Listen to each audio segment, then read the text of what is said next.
वो हमारे पिछले जन्मों के कर्मों के कारण है जिन्हें भोगने के लिए हम आए हैं।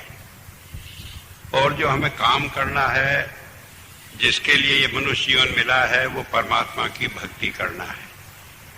परमात्मा की भक्ति जैसे हम जानते हैं, कहा है कि परमात्मा का दर्शन करना, उसकी प्राप्ति करना, उसके साथ जुड़ रहना परमात्मा की भक्ति है। क्योंकि परमात्मा की भक्ति के लिए एक शब्द आता है उपासना। उपासना का मतलब होता है उप माने पास, आसना माने बैठना। परमात्मा के सामीप्य में बैठना, ये परमात्मा की भक्ति है। इसी को रिलीजन कहते हैं। रिलीजन में री का अर्थ होता है दोबारा। लीजन लीगो धातु से बना है, जिसका मतलब होता है bind back to the source. तो धर्म क्या है कि जो हमारी आत्मा को इसके पितरंश परमात्मा से मिला दे, वो धर्म है। तो बात ये समझ लेने की है कि हमारी आत्मा परमात्मा की अंश है और परमात्मा एक है। कोई धर्म हो, चाहे उसने किसी तरह भी परमात्मा का वर्णन किया, लेकिन उस सब में एक साझी बात है कि परमात्मा एक ही रूप में सब लोगों ने वर्णन किया। चाहे उसे अल्लाह कह लें, वाहिगुरु कह लें, गॉड कह लें, या किसी और नाम से हम कह लें, लेकिन उसका वर्णन जब मिलता है तो उसे एक ही रूप में बताया है। और वो रूप क्या है उसका कि वो सर्वव्यापक है। सारी दुनिया में परमात्मा समाया हुआ है, कण कण में समाया है, कोई जगह उससे खाली नहीं।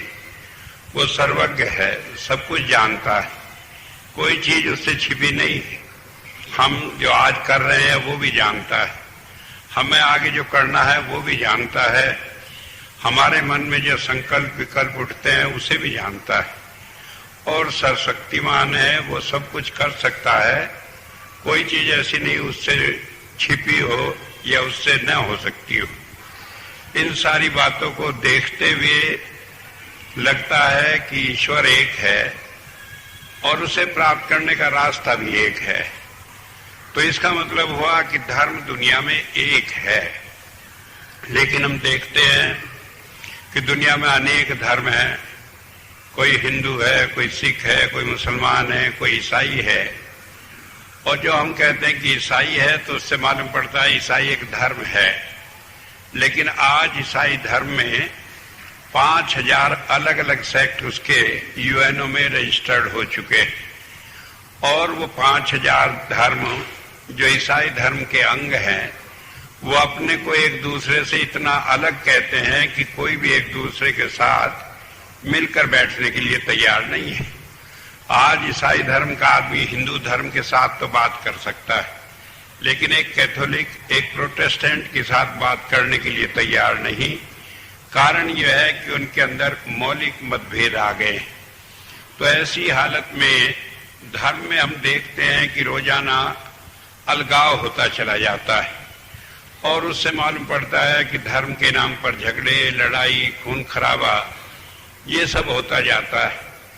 और इन सब बातों से तंग आकर कई लोग तो कहते हैं कि धर्म के पछेड़े में क्यों पड़ो, इस संसार में आराम से रहो। लेकिन एक बात ये समझ लेने की है, ये धर्म का दोष नहीं है, ये हमारी गलती है कि हमने धर्म को सही रूप में समझा नहीं। अब सही रूप में समझना क्या है, मैं एक छोटी सी कहानी के द्वारा अपनी बात को रखूंगा। एक बार एक हाथी सड़क पर जा रहा था। 4 अंधे आदमी सड़क पर खड़े थे। महावत ने आवाज दी और कहा, भाई हट जाओ, हाथी आ रहा है। उन लोगों ने कभी हाथी देखा नहीं था। वो कहने लगे, आज तो मौका है, हम भी देखेंगे हाथी कैसा होता है।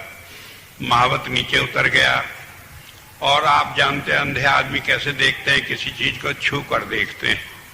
उन्होंने हाथी को छुआ और छूने के बाद कहने लगे, हमने हाथी देख लिया। और महावत से कहा कि अब इसे ले जाओ। महावत पूछने लगा, भाई देख लिया तो बताओ जरा कैसा है हाथी। तो एक आदमी जिसने हाथी का पैर छुआ था, वो कहने लगा, हाथी ऐसा है जैसे बरामदे का पाया होता है, मोटा सा है और ऊपर से नीचे तक एक समान है। दूसरा आदमी जिसने हाथी की पूंछ छुई थी वो कहने लगे तुम झूठ बोलते हो, ये तो ऐसा है जैसा दो बिलांद रस्सी हो। तीसरा आदमी जिसने हाथी के दांत छुए थे वो कहने लगे तुम अंधे भी हो, झूठ भी बोलते हो, ये तो ऐसा है जैसे कोई सख्त सी चीज हो, चिकनी बड़ी लंबी सी। और चौथा आदमी जिसने हाथी का पेट छुआ था वो कहने लगे तुम सारे झूठे हो, ये तो एक ऐसी चीज है कि इसके ऊपर बिस्तर बिछाकर सो जाओ, बड़ी लंबी चौड़ी चीज है। तो वो आपस में लड़ने लगे और एक दूसरे को गालियां देने लगे, अपशब्द कहने लगे। ठीक इसी तरह जैसे कभी धार्मिक उन्माद में हम लोगों को बुरा कहने लगते हैं कि वो धर्म गलत है, उसमें ये है, उसमें ये है, तो बुराइयां करने लगते। तो जब ये हालत देखी तो महावत ने कहा भाई तुम क्यों लड़ते हो? तो हर एक आदमी कहने लगा देखो मैं सच बोल रहा हूं, मैंने हाथी देखा है। ये तीनों आदमी झूठ बोल रहे हैं, कुछ दूसरी बात कह रहे हैं। जब ये बात हुई तो महावत कहने लगा भाई आप सारे आदमी सच बोल रहे हो। तो एक आदमी ने कहा कि सच्चाई तो एक होती है, ये अलग अलग क्यों है? तो महावत कहने लगा कि अलग अलग इसलिए है कि तुमने हाथी देखा नहीं, हाथी के अंग देखे। जब हाथी देख लोगे तो फिर ये भेदभाव मिट जाएंगे। तो आज यही हालत हमारी बनी पड़ी है, हमने परमात्मा को देखा नहीं, हम उसका अधूरा बयान किसी की सुनी सुनाई बातों पर करते, और जब उस पर बयान करते हैं तो कभी हम विश्वास कर लेते हैं, कभी नहीं करते, और इसी उलझन में सारी जिंदगी पड़े रहते। कभी किसी ने कहा परमात्मा बड़ा दयालु है, तो हम भी कहते हैं कि हाँ बड़ा दयालु है। कभी हमारे साथ कोई ऐसा कार्य हो गया, अचानक कोई बच्चा था घर में मर गया कोई, तो हम कहते हैं परमात्मा बड़ा निष्ठुर है, देखो हमारा एक बच्चा था, इतना अच्छा था, होनहार था, उसे ही ले लिया वापिस। तो इस तरह से हम भाव में बहकर अपनी अपनी बातों से परमात्मा की कल्पना करते रहते। हमने परमात्मा को देखा नहीं, हमने परमात्मा को समझा नहीं, हमने तो परमात्मा को दूसरे की जुबानी सुना है, और जो उसने बता दिया उसमें से कुछ ना कुछ अपना जोड़कर घटाकर हम अपने मन से बयान करने लगते। तो इस तरह से हम परमात्मा की भक्ति नहीं करते बल्कि अपने मन की भक्ति कर रहे हैं। और जब धर्म का और विकृत रूप हो जाता है तो लोग अपने मन घड़ंत परमात्मा बनाकर रख लेते हैं और उसी की भक्ति करने लगते हैं। जैसे बाद में लोगों ने पत्थर के देवता बना लिए, सोने चांदी के बना लिए, या मिट्टी का गणेश बना लिया, या और इसी तरह के अन्य साधन कर लिए। कई लोग क्या करते हैं, त्योहार होता होली का, उसे दीवार पर लिखकर उसी के आगे हाथ जोड़कर प्रार्थना करते हैं। तो जब मैं आर्य समाज में था तो अक्सर आर्य समाज में उपदेशक कहा करते थे कि आप ही लिपे, आप ही पोते, आप ही बनाई हुई, भीतों में से लड़के मांगे अकल कहाँ रे खोई। कि दीवार में अपने आप लिख पोत के बना ली देवी, अब उससे दीवार से मांग रहे हैं कि हमें बच्चे दे दे, तो क्या हमारी अकल खराब हो गई है? तो एक बात ये समझ लेने की है कि हम परमात्मा को छोड़कर उसकी प्रतिमा बनाकर, उसकी नकल बनाकर पूजा करते, और नकल से कुछ मिलना नहीं है, क्योंकि नकल का असल से कोई संबंध नहीं। कई आदमी कहते हैं कि श्रद्धा से सब हो जाएगा, तो वास्तव में वो लोग श्रद्धा को समझते नहीं। क्योंकि ऐसा है कि अगर कोई कहे कि श्रद्धा से कुछ हो जाएगा तो कोई आग जलाकर बैठ जाए कि इससे मुझे ठंडक मिल जाएगी, चाहे जितनी श्रद्धा उसके प्रति रखे मिलेगी नहीं। इसी तरह से हम लाख कोशिश कर लें, जब तक कि उस प्रतिमा का उससे संबंध नहीं होता तब तक हम उससे कुछ प्राप्त नहीं कर सकते। वो तो केवल एक जड़ चीज है जिसके अंदर न तो हम प्रवेश कर सकते और न उससे हम कुछ प्राप्त कर सकते। लेकिन सवाल ये होता है कि अगर हम कुछ नहीं प्राप्त कर सकते तो ये सब हमारे यहाँ ये रिवाज क्यों चले, क्यों प्रतिमा की पूजा होने लगी, क्यों हम इस तरह की पूजा करने लगे? तो वास्तव में जब जब धर्म का ह्रास हो जाता है, जब जब धर्म की समझ कम हो जाती है, तब तब लोगों को अपने बाड़े में उलझाए रखने के लिए कुछ ना कुछ इस तरह के साधन देकर उन्हें अटकाए रखते हैं, जिससे कि वो लोग चले न जाएं। लेकिन उससे मिलता कुछ नहीं, केवल एक चीज है कि वो तैयारी रहती है कि हमारे मन के अंदर जिज्ञासा हो, आज नहीं कल, या जब हमारा भाग उदय होगा तब हम परमात्मा की भक्ति की कोशिश करेंगे। एक बात ये समझ लेने की है कि जब तक हमारे पुण्य कर्म नहीं होते तब तक हम परमात्मा की भक्ति नहीं कर सकते, तब तक हम किसी संत का दर्शन नहीं कर सकते। क्योंकि कहा है रामचरितमानस में, अब मोह भाव भरोसा मनता, बिना हरि कृपा मिले नहीं संता। और यही बात गुरबाणी में कहा है, कर्म हुए सतगुरु मिलाए, कि जब हमारा कोई पुण्य कर्म उदय होता है तब हमें संत का दर्शन होता है। और संत का दर्शन होने से क्या होता है कि वो हमें परमात्मा की भक्ति करना सिखाता है। जब वो हमें भक्ति करना सिखाता है तब हम परमात्मा की भक्ति करके सही रास्ता अपने जीवन में पाते हैं। तो सवाल इस बात का है कि संत ही क्यों परमात्मा की भक्ति करना सिखाता है, हम अपने आप क्यों नहीं परमात्मा की भक्ति कर सकते। और उसका एक कारण है कि हमने परमात्मा को देखा नहीं, हमने जाना नहीं। हम तो मन के अधीन हैं, मन के ऊपर संसार का रंग चढ़ा पड़ा है। संसार के जितने विषय भोग हैं, काम क्रोध लोभ मोह अहंकार हैं, ये मन के ऊपर लगे पड़े हैं और जिधर ये ले जाते हैं उधर ही खींचकर मन चला जाता है। इसने परमात्मा का अनुभव नहीं किया। जैसा एक छोटा बच्चा होता है, वो मिट्टी खा रहा है, उसे कुछ मालूम नहीं, मिट्टी खाता है, खाता रहता है। आप उसे छीने, मना करें, समझाए, वो मानता नहीं। आप उससे जबरदस्ती छीन लेंगे, वो रोने लगेगा, वो मिट्टी खाने के लिए जिद करेगा। आप लाख समझा दें, लेकिन अगर उसे मिठाई दे दें और वो उसे चख ले तो फिर मिट्टी फेंक देता है। तो ठीक इसी तरह संत हमें परमात्मा का दर्शन कराकर, उसकी प्राप्ति कराकर हमें परमात्मा के सामीप्य में लाते हैं। और कहा क्यों लाते हैं, किस लिए लाते हैं, जिससे हम इस संसार में जो कर्मों के चक्कर में पड़े हुए हैं, इनसे छुटकारा पाकर अपने जीवन को सुखमय बनाए और जन्म मरण से छुटकारा पाले। धर्म पर चलने के दो ही लाभ हैं। एक लाभ है कि इस जीवन में जिसमें हम अपने पिछले कर्म भोगने के लिए आए हैं, इन्हें सुखपूर्वक भोग लें, इनमें हम व्यथित ना हो। और दूसरा यह है कि आगे हम जन्म मरण में बार बार आए नहीं, क्योंकि जब भी जन्म मरण में आना पड़ता है, चाहे वो किसी भी योनि में आना पड़े, तभी कष्ट होता है। मनुष्य जैसी श्रेष्ठ योनि में आने के लिए भी माँ के गर्भ में 9 महीने तक उल्टा लटका रहना पड़ता है। अगर किसी आदमी को 5 मिनट के लिए उल्टा लटका दो, उसे बड़ा कष्ट होता है, और इसे 9 महीने तक, और वो भी मल मूत्र गंदगी वहां पर भरी रहती है। और उसके बाद जब संसार में आता है तब भी दुख होता है। गुरु नानक देव जी महाराज ने कहा, नानक दुखिया सब संसार। इस संसार में सभी दुखी है। कई बार हम देखते हैं हमारा पड़ोसी सुखी है, कई बार हम देखते हैं दूसरे लोग सुखी हैं, लेकिन अगर हम ध्यान करके देखें तो इस संसार में कोई सुखी नहीं। कौन सुखी है? गुरु नानक देव जी महाराज ने आगे कहा, 3 सुखिया जिन नाम आधार, कि वो सुखिया है, वो सुखी है जिन्होंने परमात्मा के नाम को अपना आजीवन आधार बना लिया। एक बात ये समझ लेने की है, नाम के ऊपर कई बार बड़े भ्रम पैदा हो जाते हैं। नाम कोई अक्षर नहीं है, नाम कोई ऐसी चीज नहीं कि परमात्मा का कोई नाम हम कह दें कि ओम है, राम है या कोई और है।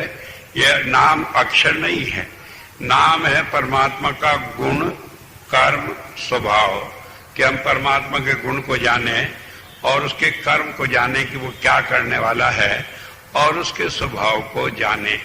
तो जब हम भक्ति करते हैं, जब परमात्मा के सामीप्य में आते हैं, तब हमें इन चीजों का परिचय होता है।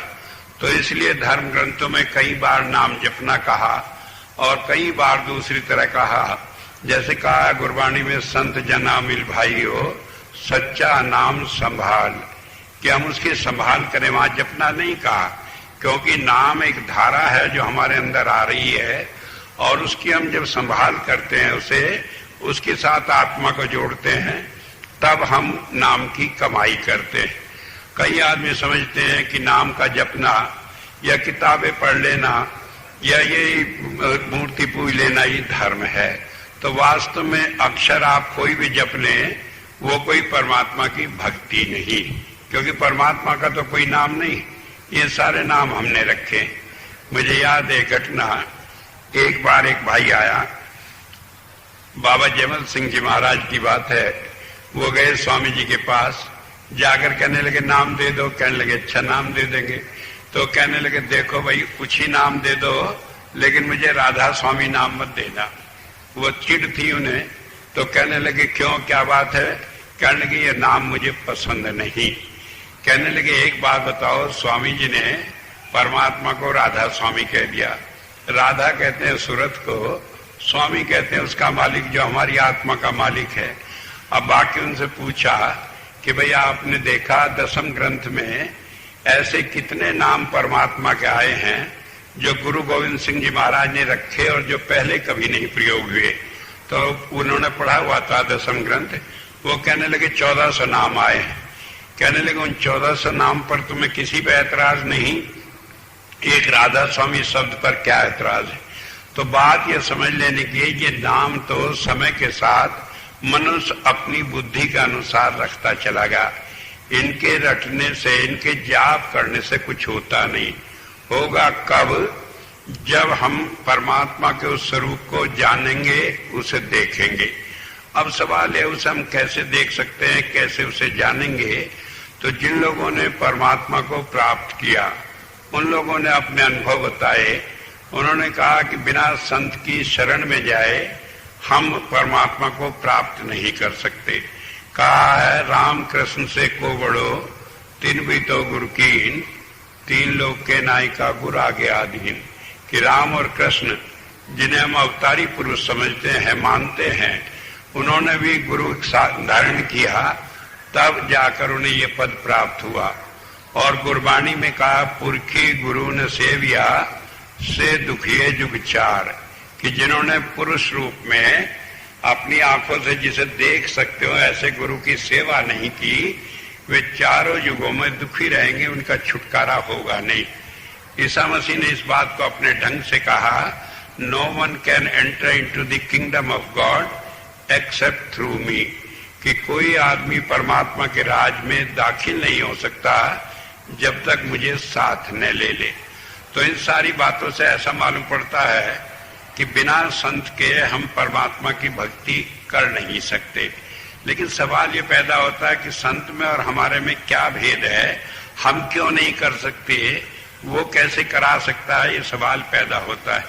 कई बार इसी के साथ साथ ये एक विचार हो जाता है कि शायद किसी ने अपना प्रोपेगेंडा करने के लिए, अपना महत्व दिखाने के लिए कह दिया कि बिना संत के कोई आदमी परमात्मा की प्राप्ति नहीं कर सकता।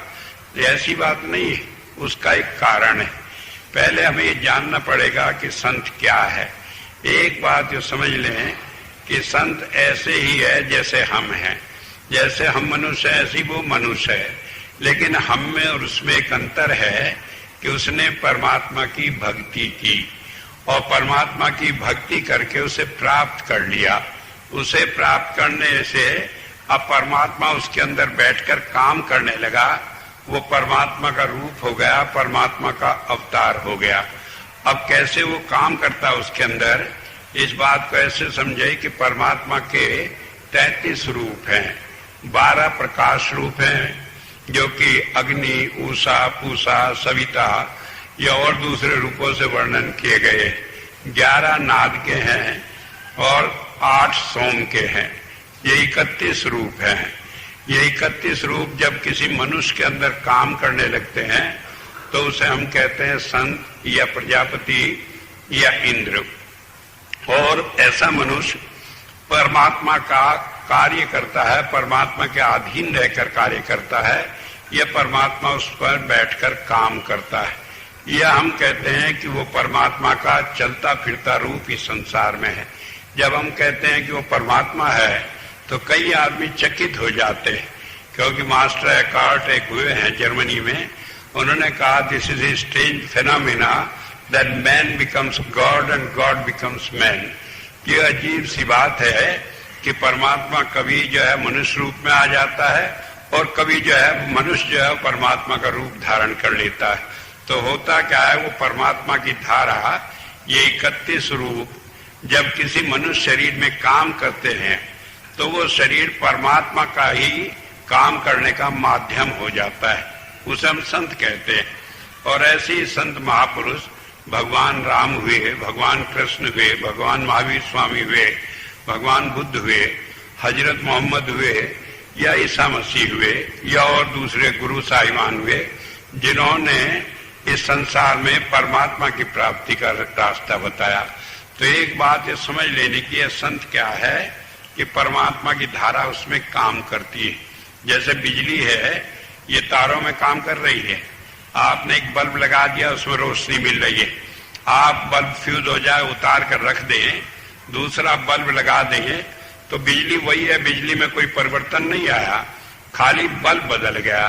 ठीक इसी तरह वो संत की, वो परमात्मा की धारा में ये संत वो बल्ब है जिनके द्वारा हमें रोशनी मिलती है।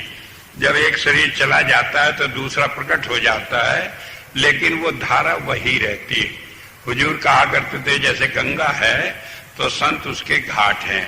तो चाहे किसी घाट पर आप पानी पी लें, चाहे किसी घाट पर आप स्नान कर लें, तो गंगा में यह स्नान होगा। कोई समझने लगे कि कोई घाट का अलग महत्व है, ऐसा कुछ नहीं होता। तो इसी तरह से ये परंपरा से जब से दुनिया बनी है तब से संत जिनके अंदर परमात्मा की धारा काम करती रही, वो आकर हमें रास्ता बताते रहे। तो इसी बात को वेद में वर्णन किया है। ऋग्वेद के 9वें अध्याय के 58वें सूक्त का ये दूसरा मंत्र है। इसमें समझाकर बताया कि संत क्या करता है। का उसरा वेद वसु नाम, उसरा कहते हैं जो सतत प्रवाहित हो। संत के लिए आया है कि वो जो आज हम देखते हैं वो एक सतत प्रवाहित धारा है, जो सृष्टि के आदि में किसी मनुष्य के अंदर, किसी ऋषि के अंदर प्रकट हुई, जो किसी दूसरे काल में भगवान राम, भगवान कृष्ण के अंदर प्रकट हुई, जो किसी टाइम में गुरु नानक देव जी महाराज के अंदर प्रकट हुई, वही धारा आज भी संतों के अंदर प्रकट है। तो इसलिए उसका संदेश भी अलग अलग नहीं हो सकता। सारे धर्मों में एक ही बात होगी, कोई अलग नहीं होती। तो कहा वो बात क्या है? वेद। वेद कहते हैं ईश्वरीय ज्ञान को। वेद कोई पुस्तक नहीं है, बल्कि ईश्वरीय ज्ञान है। जब ईश्वरीय ज्ञान हम ईश्वर से संपर्क कर, उससे जुड़कर प्राप्त करते हैं तो वो ईश्वरीय ज्ञान होता है। जब उस ज्ञान को लोगों ने अपना वर्णन किया तो पुस्तक रूप में लिख दिया गया, तो लोग उसे भी वेद कहने लगे। लेकिन वास्तव में क्या है? वो ज्ञान है जो हमें समय समय पर जब उसकी आवश्यकता होती है तब हमें वो प्राप्त होता है, और जब भी हमें उसकी जरूरत होती है तभी अंदर से हमें खुद इंस्पिरेशन मिलकर वो ज्ञान प्राप्त हो जाता है। तो जब ईश्वरीय ज्ञान कहा है तो हमेशा एक ही रहता है, वो कभी बदलता नहीं। बाइबल जो है वो भी कहा रिवील्ड बुक है। रिवील्ड कहते हैं जो परमात्मा ने अपने आप भेजी, अपने आप अंतर में दी। तो जब परमात्मा ने दी तो चाहे वो ईसा मसीह को दे दी हो, चाहे वो इसाया को दे दी हो, या वेद के ऋषि को देती होगी, वो बदल नहीं सकती, क्योंकि परमात्मा सत्य है, वो हमेशा हर काल में अपरिवर्तनशील है। तो इसलिए ये समझ लेने की बात है कि सब धर्मों में एक ही बात कही गई है। और वेद क्या कहता है? उसरा वेद वसु नाम, कि ये जो ज्ञान हमें प्राप्त होता है ये सच्चा धन है। अगर इस संसार में हमें किसी धन की आवश्यकता है जो हमारे काम आने वाला है, तो ईश्वरीय ज्ञान है। अब आप कहेंगे इससे हम क्या करेंगे, इससे हमारा क्या दुनिया का काम चलेगा? ये बात समझ लेने की है। जब हम जाते हैं ईश्वरीय ज्ञान के ऊपर तो उससे हमें बहुत सारी चीजें प्राप्त होती है। जिसे उसकी समझ है वो जानता है क्या चीज है।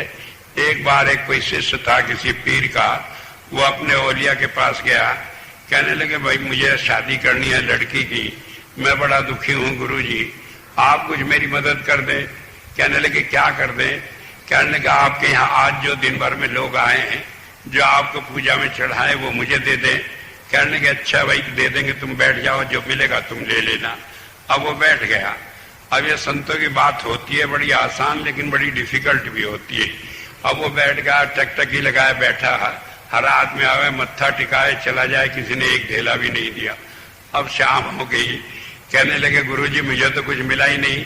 कहने लगे भाई तेरा भाग, मैं क्या करूं, जो आता तुझे दे देता, नहीं आया तो मैं क्या करूं। कहने लगे मैं लड़की की शादी कैसे करूंगा। कहने लगे भाई मेरे पास तो ये जूतियां हैं, ये ले जाओ। अब उसने कहा अच्छा जो देते हो वही ले जाओ, लेकिन लेके जाके कहने लगे टूटी फटी जूतियां दे दी, इनका क्या बनेगा बताओ। गुरुओं के यहाँ भी किसी बात का ख्याल नहीं, कोई लिहाज नहीं, लेकिन मजबूरी थी, लेकर चला। जब लेकर चला गया थोड़ी दूर पर, तो वहां पर एक आदमी आया था, अमीर खुसरो। वो आ रहा था, उसके पास 21 ऊंट थे, उसमें माल धन दौलत भरी हुई थी। अब वो जब उधर से पास हुआ तो वो आदमी बराबर से गुजरा तो उसे महक आई। वो कहने लगा रुको भाई। उस आदमी से पूछा, कहने लगे क्या तुम औलिया साहब के पास गए थे। कहने लगा हाँ वहीं से गया था। कहने लगे तुम्हें कुछ दिया है क्या उन्होंने।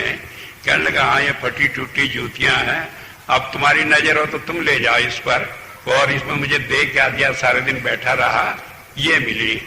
जब उसने कहा, कहने लगे भाई इसे मुझे दे दो, और इसके बदले में मैं इसकी कीमत तो नहीं दे सकता, लेकिन नजराने के तौर पे मैं तुम्हें 20 ऊंट जो है ये सारा माल असबाब भरा हुआ तुम्हें दे दूंगा। और उसे दे दिया, चला गया वो आदमी लेकर। उसे तो धन चाहिए था, उसे क्या लेना था। अब वो जूतियां लेकर आया, अब वहीं दरबार में आकर रख कर मत्था टेक कर कहने लगा। उन्होंने पूछा औलिया साहब ने कि भाई ये जूतियां कहाँ से मिल गई। कहने लगे ये एक नासमझ आदमी था, वो लिए जा रहा था, उसने दया कर दी, मोल खरीदने की तो मेरी हिम्मत नहीं थी, लेकिन उसने मुझे ऐसे मुफ्त में दे दी।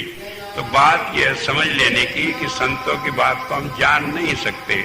हम समझते हैं शायद ये दुनिया का धन है, वास्तविकता यह है सच्चा धन तो परमात्मा की भक्ति है, और उससे हमारे सारे काम बन जाते। ये हमारी बुद्धि कभी समझ में नहीं आती, कभी इसे स्वीकार नहीं करती, वरना तो सारे काम उससे बन जाते। जब तक हम दुनिया के कामों में फंसे पड़े, हम समझते हैं बिना रुपए पैसे कैसे काम बनेगा। जब हम उस परमात्मा का आश्रित हो जाते हैं, तब हमें यह आश्चर्य होता है कि कोई काम हम सोचने से पहले ही बन जाता है, जिसकी हम कल्पना भी नहीं कर सकते। मुझे याद है एक बार जब मैं वहां पर था संडीला में, तो एक दिन हमने स्टेट बैंक के ऑपरेटिंग मैनेजर जनरल को बुलाया अपने यहाँ। उन्हें कहा कि भैया आप हमारे यहाँ आए आश्रम में, हमें कुछ आपसे बातचीत करनी है। वैसे तो बिजी आदमी था, लेकिन उससे बात हुई, वो मान गया। तो जैसे वो संडीले में आया तो उसने वहाँ स्टेट बैंक वालों को भी कह दिया कि हम मुआयना करेंगे। तो उन्होंने क्या करा, बड़ा इंतजाम किया, शामियाने लगाए, लोन बांटे लोगों को, बड़ा इंतजाम करा। 8-10 हजार रुपया तो डेकोरेशन वगैरह पे खर्च कर दिया। उसके बाद हमारे यहाँ आना था, हमने अपने आश्रम में कुछ नहीं रखा, एक तख्त बिछा लिया, उस पर चादर बिछा ली कि यहीं खुले में बैठकर यही बातचीत हो जाएंगी जो होंगी। तो मैं और मेरी पत्नी वहां गए स्टेट बैंक में, तो देखकर वो कहने लगी कि देखो जून का महीना है, आपने तो वहां तख्त डाल रखा है, उस पर आकर बैठ जाएंगे। इन्होंने इतना इंतजाम किया है, धूप बड़ी तेज है, कोई ऐसा इंतजाम करो जिससे वो आए तो कुछ तो शोभा रहे। हमने कहा कि नहीं कोई जरूरत नहीं। वो कहने लगी यहाँ तो आध घंटे के लिए आए हैं, इतना इंतजाम किया। वहां उन्हें 11 बजे से 5 बजे तक रहना है, और धूप होगी क्या होगा, चलो जल्दी से कहीं शामियाने का इंतजाम कर लो। मैं उनसे कहने लगा कि जहाँ इंतजाम की बात सोचती हो, इसके बजाय परमात्मा से सोचो। कहने लगे परमात्मा क्या करेगा। मैंने कहा कुछ तो करेगा। तो हम वहां से चले, और हमारे 5 मिनट बाद ही वो हमारे पीछे पीछे आ गए। तो जब तक आए वो आश्रम में जैसे ही आए, तो तैसे एक बादल का टुकड़ा सूरज के सामने आ गया, और वो सारे दिन बादल का टुकड़ा इसी तरह रहा। आप ये समझ लें कि 11 बजे से 5 बजे तक जरा भी धूप नहीं आई, खुले में हवा आती रही, सारा प्रोग्राम बड़े आराम से हुआ।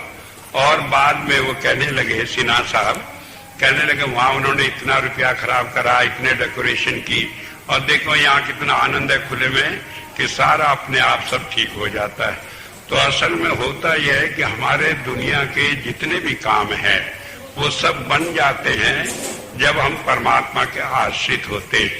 लेकिन हम देखते हैं कि कहते हैं लोग बन जाते हैं, हमारे जीवन में नहीं बनते। क्यों नहीं बनते?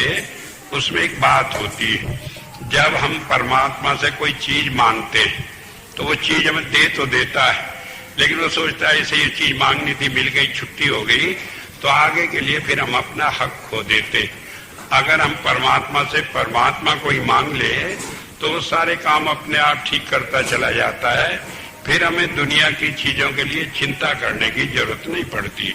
मुझे याद है बाबा सावन सिंह जी महाराज कहा करते थे कि अगर किसी दिन जरूरत पड़ी, कहते हैं कि आज किवाड़ नहीं बंद हो रहा है, बढ़ई को बुला लो, आज खाट टूट गई, बढ़ई को बुला लो, आज फला काम करना है, बढ़ई को बुला लो, इससे अच्छा यह है बढ़ई को बुलाकर अपने पास ही रख लो, सारे काम वो खुद करता रहेगा। वो कहा करते थे रोज रोज परमात्मा से कहीं ये काम कर दे तो उससे अच्छा यह है कि उसे अपने घर में ही बसा लो। क्या हम चाहते हैं कि दुनिया की चीज हमें मिल जाए तो वो मिल जाती है, लेकिन फिर हम परमात्मा से दूर हो जाते हैं। एक तरीका है कि हम परमात्मा से परमात्मा को मांग लें, फिर सारी चीज अपने आप मिलती चली जाती है, जीवन भर के लिए ये सारा झगड़ा टंटा ही खत्म हो जाता है।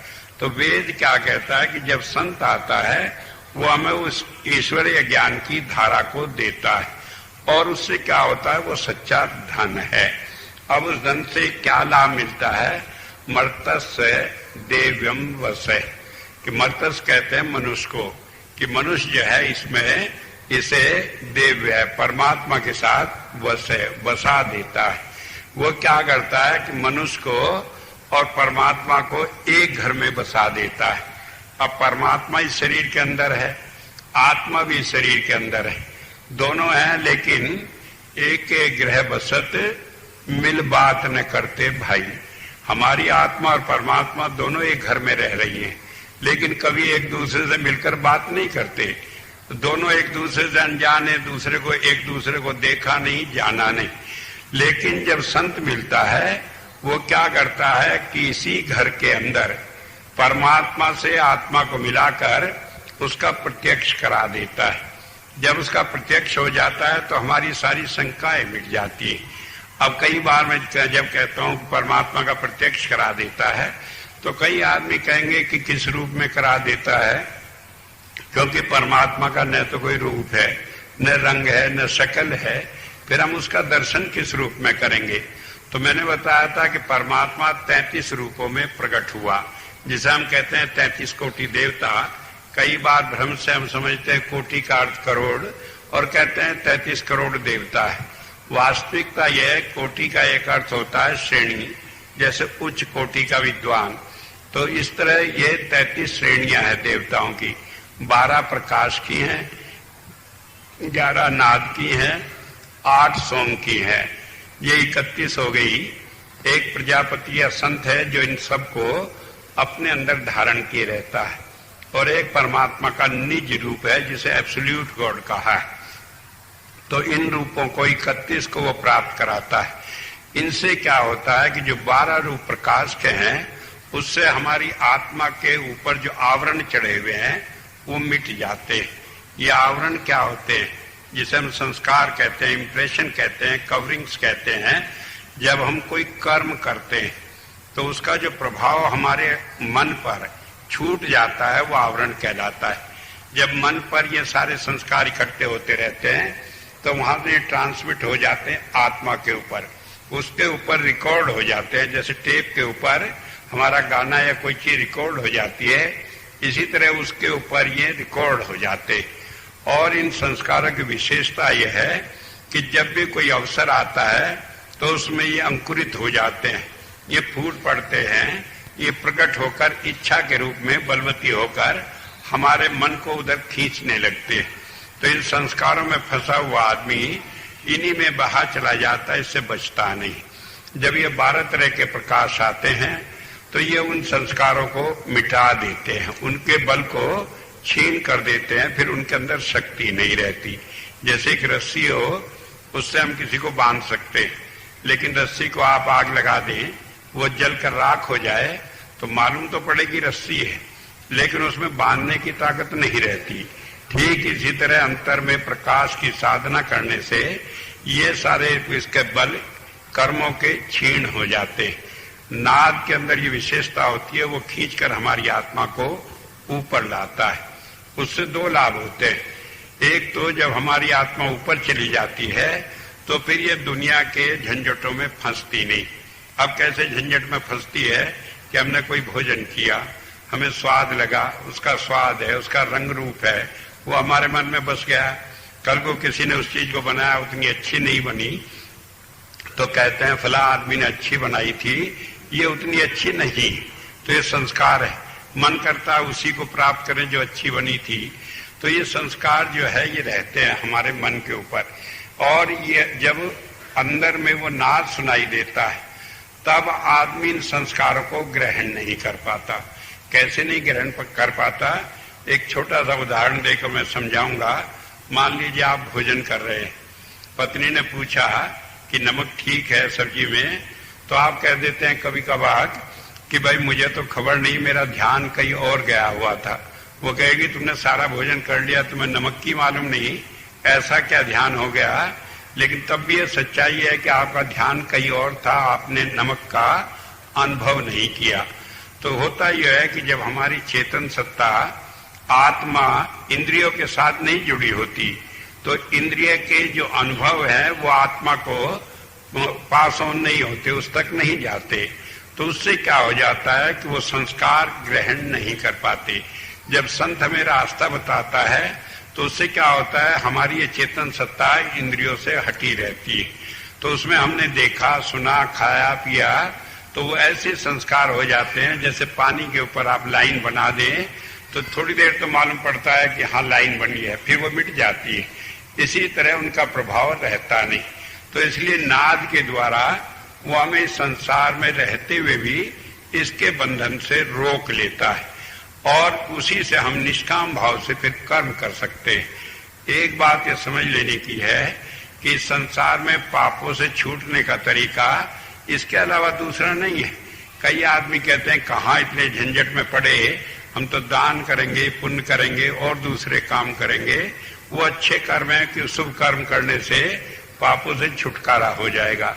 लेकिन एक बात ये समझ लेने की है, भगवान कृष्ण ने गीता में कहा है कि अर्जुन अच्छे और बुरे कर्म दोनों बंधन के कारण है। अच्छा कर्म ऐसा है जैसे सोने की जंजीर हो और बुरा कर्म ऐसा है जैसे लोहे की जंजीर हो। तो किसी आदमी को चाहे सोने की जंजीर से बांध दो चाहे लोहे की जंजीर से बांध दो, वो बंधा हुआ है, बंधन कोई कम नहीं होता। जब ये बात कही तो अर्जुन ने सवाल किया कि हे भगवान फिर छूटने का क्या तरीका है। कहने लगे निष्काम भाव से कर्म करो। तो निष्काम भाव से कर्म क्या है कि हमारी इच्छा उसमें ना हो। अब जब हमने उसमें आनंद पाया, हमें अच्छा लगा, तो इच्छा होगी, उससे छुटकारा नहीं होगा। जब नाद के द्वारा चेतन सत्ता उससे अलग रहेगी और उसका सुख दुख का अनुभव नहीं होगा तो इच्छा कहां से पैदा होगी। इसलिए साधना के द्वारा हमारी आत्मा इंद्रियों से अलग रहती है और उससे फिर हम इस संसार में रहते हुए भी इसके बंधन में फंसते नहीं। हम कहते हैं कि संत क्या होता है कि जैसे कमल जो होता है जल के अंदर होता है, कि जल में रहता है लेकिन जल का प्रभाव कमल अपने पत्र पर या अपने पुष्प पर होने नहीं देता। ठीक इसी तरह जब वो नाद हमारे अंदर आता रहता है, हम इस दुनिया में सारे काम करते हुए भी, बाल बच्चे पालते पोसते हुए, खाते पीते, दुनिया के सारे काम करते हुए भी उसके संस्कार को ग्रहण नहीं कर पाते। क्यों नहीं ग्रहण कर पाते कि वो चेतन सत्ता नाद के द्वारा खिंची रहती है, वो इंद्रियों के साथ लगती नहीं। कई आदमी सोचेंगे जब हमारा ख्याल ही नहीं जुड़ता इंद्रियों के साथ तो हम काम भी उल जलूल कर सकते हैं कि कहीं हाथ दे दे आग में, कहीं और उल्टे काम कर लें, या कहीं यहाँ बुद्धि की जरूरत होगी तो कैसे काम चलेंगे। तो बताया है कि जब हमें आवश्यकता होती है वो ईश्वरीय ज्ञान हमें सही रास्ते पर प्रेरणा देता है। ऐसे नहीं होता कि वो उल जलूल काम करेगा, बल्कि उसे सही मार्गदर्शन करेगा। जो काम करने का वो कराएगा, जो काम नहीं करने का उसे रोकेगा, और जो ज्ञान की हमें आवश्यकता होगी वो हमारे अंतर से ही प्रकट होकर मिलेगा। और कोई आदमी कहेगा कि आपने तो कहा था कि वो नाद सुनाई देता है, मान लो घंटे की आवाज सुनाई दे, मान लो बीन और बांसुरी की आवाज सुनाई दे, तो उससे कैसे वो होगा कि इस काम को मत करो, इस काम को करो। तो होता है ये नाद जो 11 है 3 कैटेगरी में बांटे जा सकते सकते हैं। एक कर्कश नाद कहा, जिसमें ढोल की आवाज, जिसमें घंटे की आवाज, जिसके अंदर बादल की कड़क, ये आवाजें होती हैं। तो ये इसलिए होती हैं कि जब हमारा मन किसी गलत काम को चलता है तो ये रोक देती है उसे। रोक ऐसे दे देती हैं कि हम आवाज मालूम पड़ने लगती है और हमारा शरीर टूट जाता है, हम उस काम को कर नहीं सकते। उस वक्त हम अपने विवेक से काम नहीं लेते, उस वक्त परमात्मा अपने नियंत्रण से हमें रोकता है। हम अपनी बुद्धि से कि ये काम करेंगे या नहीं करेंगे ये नहीं होता, बल्कि वो हमें इसी तरह रोक देता है कि हम उठ नहीं सकते, चल नहीं सकते, उस काम को कर नहीं सकते। एक दूसरे तरह के नाद होते हैं जो मधुर नाद कहा, जिसमें हवा का बहना है, जिसमें मधुमक्खी के, जिसमें हवा का बहना है, और दूसरी आवाज है बीन की, बांसुरी की, वो प्रेरणा देने के लिए। जब कोई काम हम करने जा रहे हैं, अगर वो काम सही है हमारे लिए, तो हमें इस तरह की आवाज सुनाई देती है और प्रेरणा मिलती है कि उस काम को हम करें।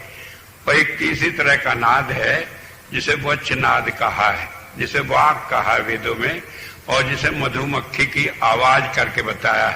तो जब वो होती है तो फिर हमें जो उपयुक्त ज्ञान है जिसे हम शब्दों में बयान कर सकें, वो प्राप्त होता है। जैसा आपने पूछा कि ये काम हम वहां करें या न करें, हमारे लिए ठीक है कि नहीं, तो उसे फिर आपको देने के लिए वो जवाब कहाँ से मिलता है? उस मधुमक्खी की आवाज से मिलता है जो अंतर में बोल रही है। तो ये तीन तरह के नाद हमें गलत रास्ते से हटाते हैं, सही रास्ते पर प्रेरणा देते हैं और हमें सही वक्त पर सही ज्ञान देते हैं। इस तरह से हम ईश्वरीय ज्ञान के सहारे होकर इस संसार में अपने सारे काम कर लेते हैं। और क्या काम कर लेते हैं कि हर काम को करते हुए परमात्मा की प्राप्ति के रास्ते पर एक एक कदम आगे बढ़ते चले जाते हैं। अब सवाल है, ये सारी चीजें मिल गई, इससे परमात्मा की प्राप्ति हुई, ये कैसे हम जानेंगे? मुझे याद है एक बार मैं जर्मनी में था, तो मैंने वहां पर बताया ऐसे अंतर में रोशनी दिखाई देती है, आवाज सुनाई देती है।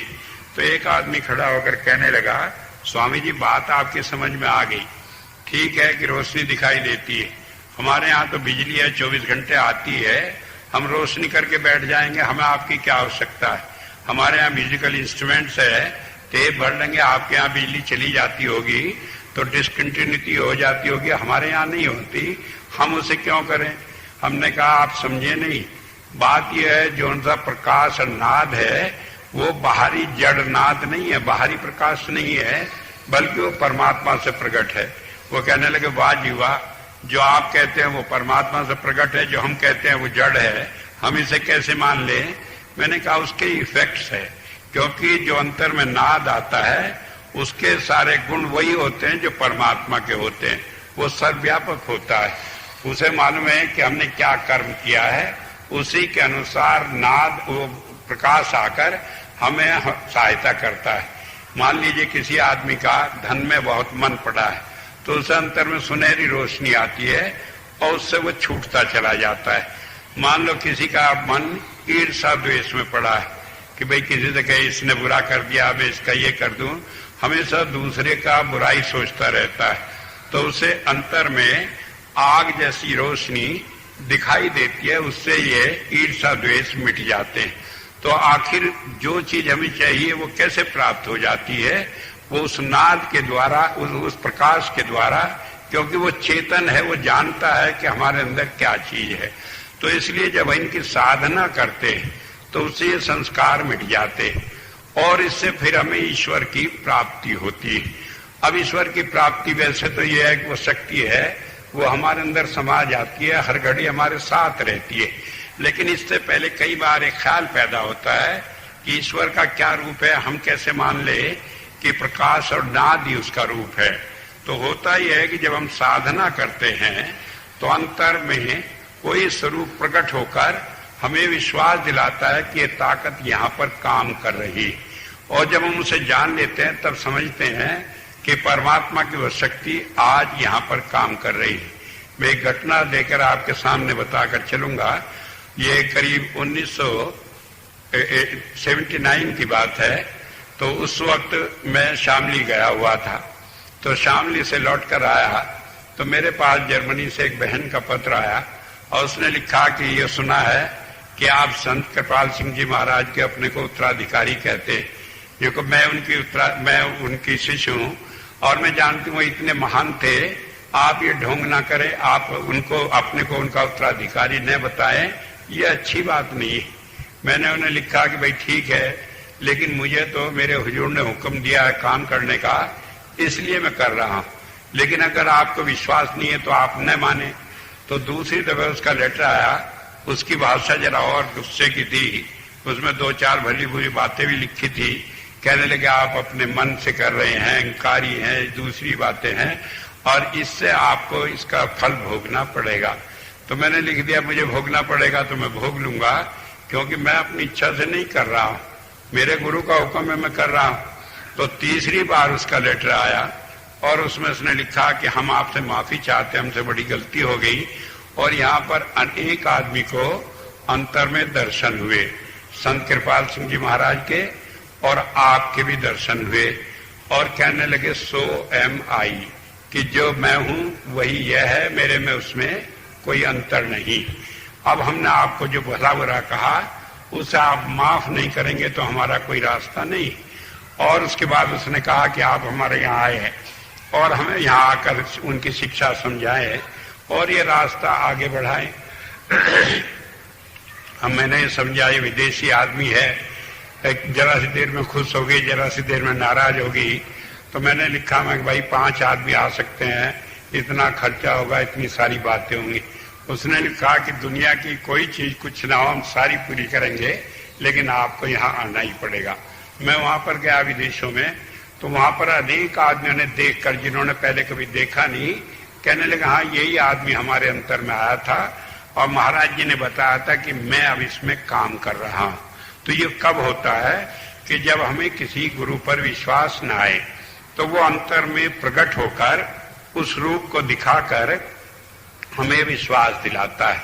तो मैं बताया था प्रकाश, नाद और सोम की धाराएं उसका अशरीरी रूप है, और संत जिसके अंदर वो ताकत बैठकर काम कर रही है वो परमात्मा का पुरुष रूप है। उस रूप में, मनुष्य रूप में हम उसे जान सकते हैं। इसके अलावा परमात्मा का दूसरा कोई पुरुष रूप नहीं है।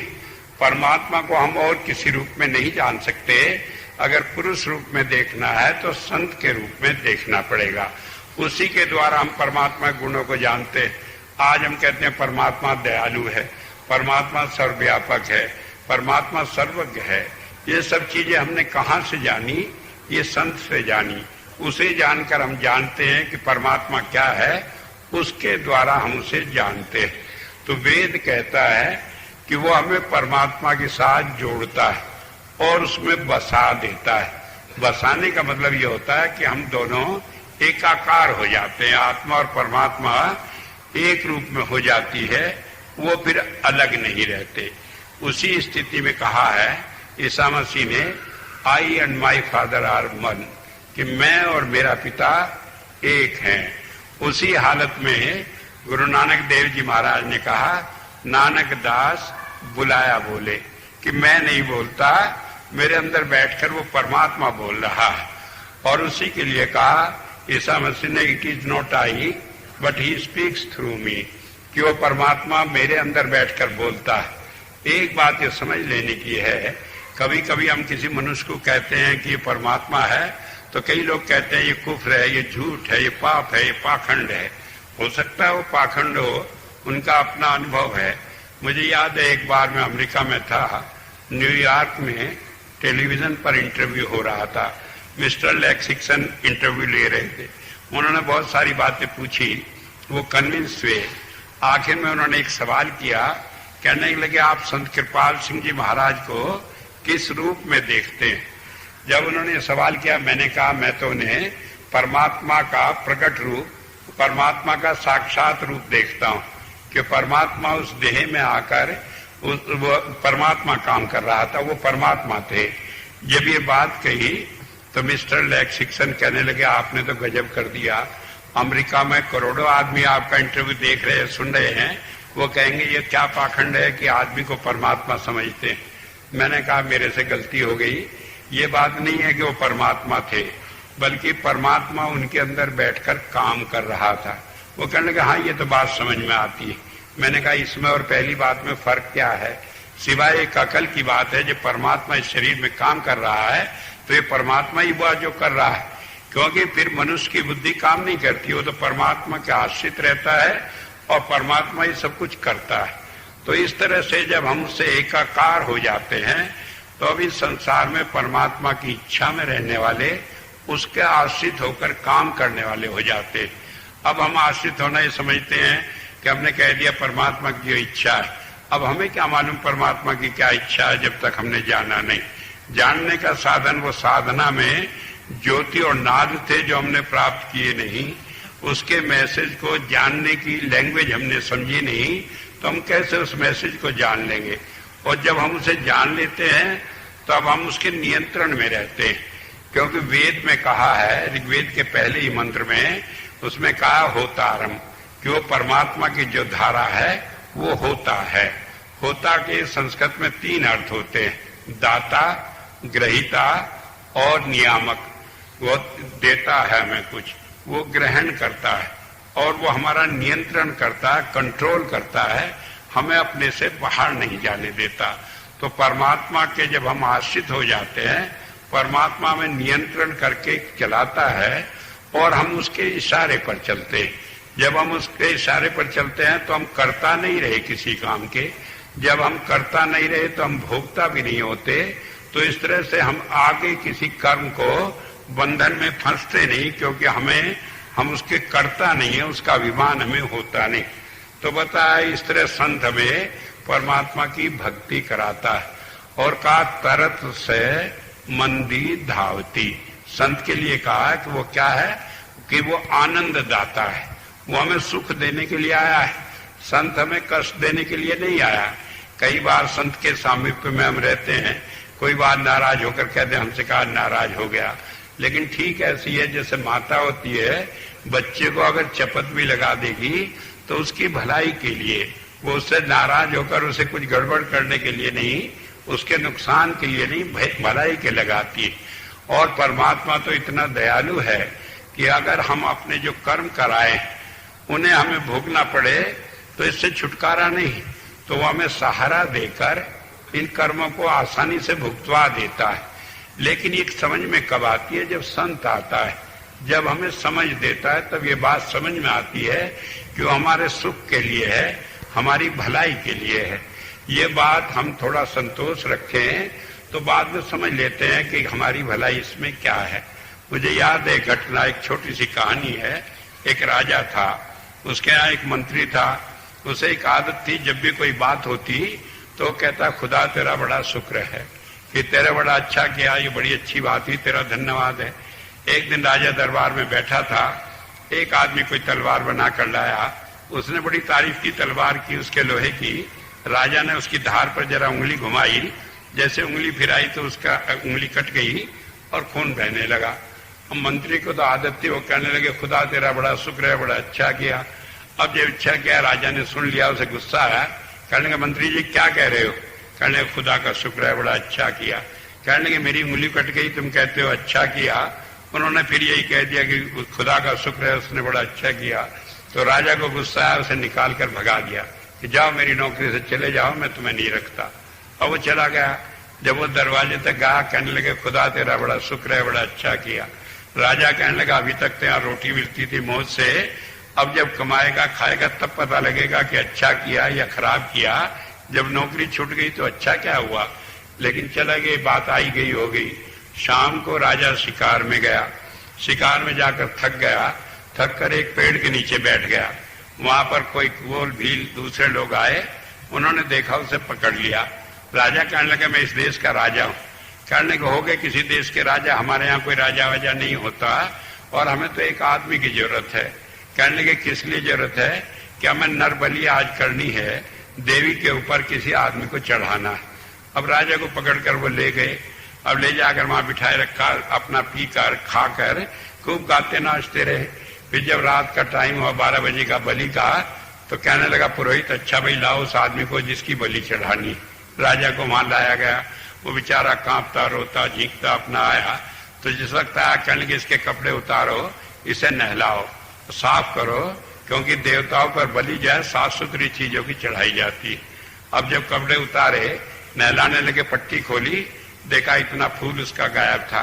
कहने लगे इसके अंग भंग है, ये देवता पे नहीं चढ़ सकता, इसे भगा दो। अब उन्होंने इसे मार पीट के भगा दिया। राजा छूटकर चला आया, कहने लगे वाकई में परमात्मा का बड़ा शुक्र था, अगर आज ये उंगली ना कटी होती तो तेरी बलि आज चढ़ गई होती, ये तो बचा लिया इस उंगली के कारण। आया, उसने दरबार में मंत्री को बुलाया, कहने लगे भाई तुम्हारी बात तो ठीक थी कि तुमने कहा कि खुदा का शुक्र है और इसी कारण मैं आज बच गया। कहने लगे ये 500 सर्फी तुम ले लो, लेकिन तुम्हें नौकरी पे नहीं रखूंगा, तुम्हें नौकरी पे जब रखूंगा जब तुम ये बताओगे कि तुम्हारे लिए क्या अच्छा हुआ जब मैं नौकरी पे हटा दिया तुम्हें। कहने लगे मेरे लिए तो सारा ही अच्छा हुआ कि आप गए थे शिकार में, मैं भी आपके साथ जाता, आप पकड़े गए मैं भी पकड़ा जाता, आपका तो अंग भंग था, आप तो छूट गए थे, मैं बलि चढ़ जाता, तो इसलिए मैं तो सारा ही बच गया कि उस दिन साथ नहीं था।